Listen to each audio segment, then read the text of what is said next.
As always, guys, we've got the best here. Big shout out to Ethan Kiefer, Snap-on Tools, all that.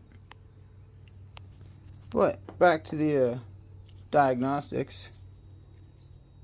Yes, you see it.